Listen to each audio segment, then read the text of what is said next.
Hey everyone, Derrick Hines here. Welcome to the podcast where I'll share with you the patterns, insights, research, and technologies that we use in my own pain and performance practice to help people improve their health, speed their healing, and increase their longevity. Thanks for listening. I hope you enjoy it. Good day, my friends. Welcome to another episode of the Pain and Performance Podcast. I'm so happy that you joined me today. If you don't know who I am or somebody shared you this podcast episode, my name is Dr. Derrick Hines. I am the founder of Acadiana Pain and Performance in Louisiana, where we specialize in combining the latest science in regenerative therapy and healing with the best technologies that are out there with the best treatment. And we integrate those so that we can give more patients advanced healing and the ability to live healthy throughout their lives, no matter where they're starting. And that's what we try and do on the Pain and Performance Podcast. Whether you are somebody who is dealing with pain, we've helped thousands of people get out of that, or you're just trying to get the information to optimize your health and wellness. We kind of dive into all of that stuff on here. And we're making an effort to give you a little bit more nuggets of gold. So that's where these little we call them daily episodes. It's like little small bite-sized chunks of information that I think about or read or listen to very regularly. And I think it just gives me a little bit of a focus for the day. So the individual I want to talk about today is an individual named María Moreira.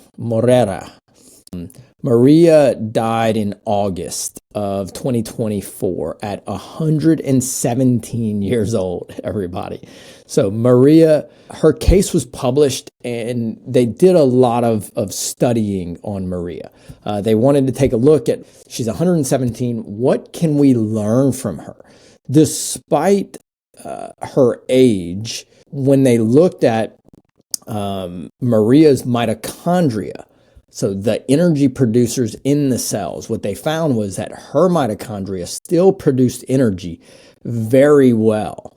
When you look at that tells us that her body can still produce the energy that it needs to stay healthy, to function, to give the muscles energy, the nerves energy, the brain energy. And the other thing is that her inflammatory markers were low throughout most of her life. So that connects very well to good mitochondria because those cells can clear inflammation really quickly. But another thing was when they looked at Maria's life, she didn't do anything super special, to be completely honest. She just kind of did the basics really well. She moved.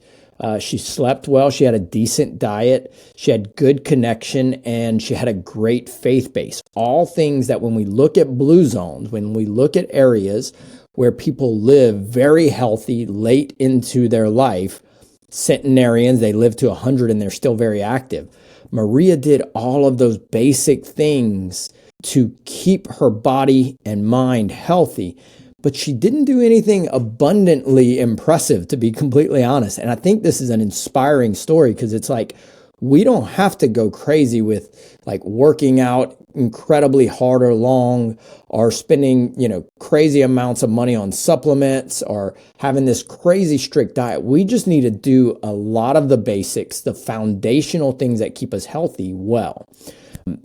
So whenever they looked at many of the issues that they saw on paper, I think Maria's cholesterol was a little bit high. She was kind of a touch overweight. There was a few things in there that weren't the best, but because she did all those basics, Maria outlived many people who would have been quote unquote healthier than she was.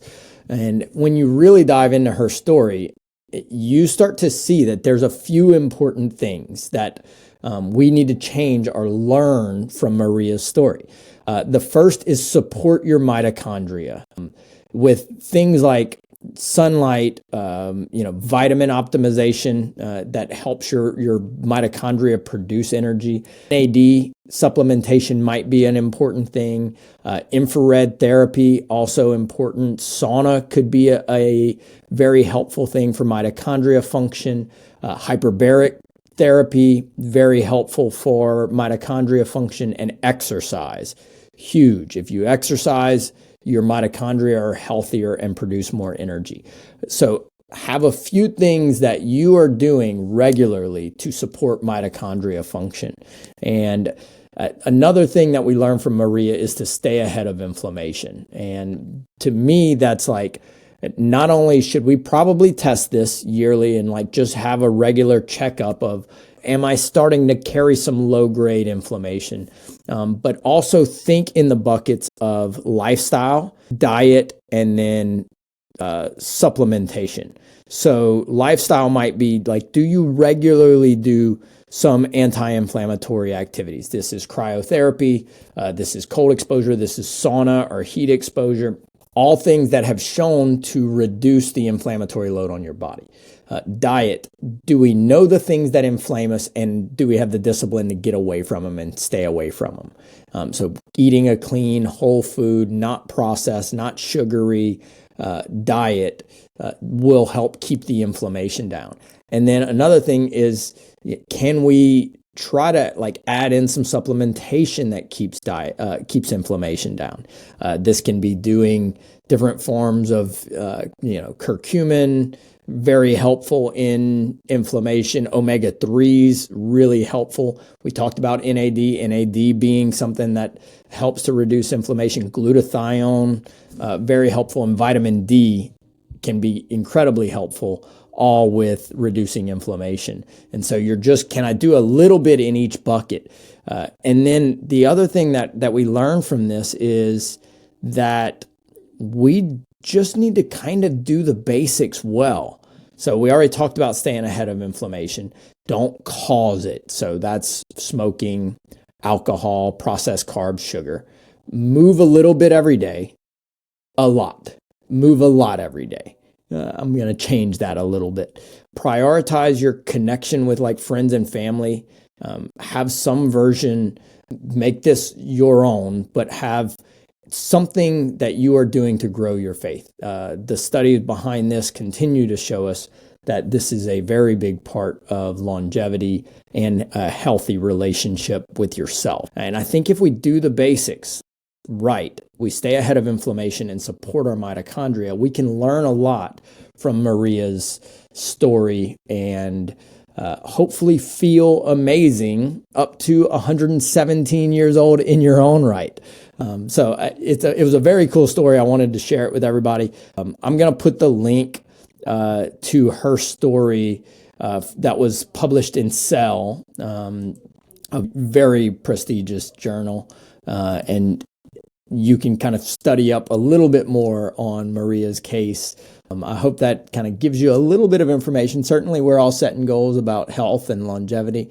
And I think that having somebody who's been there and like gives us an example of, you don't have to be perfect. You just got to do some of the basics right. And you got to keep inflammation and keep mitochondria functioning really well. And if you do that, a lot of things work out well. So I hope that helps. I hope that gives you a little bit of inspiration to take with you today. So remember, do a little bit well. Focus on those things, and you will hopefully be competing in the centenarian Olympics in your own right.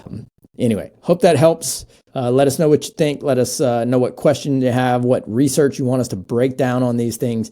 I'd love to get some feedback from y'all on how these little kind of mini daily episodes are being digested. Do y'all like them? Are you sharing them? And we'll keep doing more and answer whatever questions you got. So take a look at María Moreira's case, and I think you will be inspired nonetheless. Have a great day, everybody.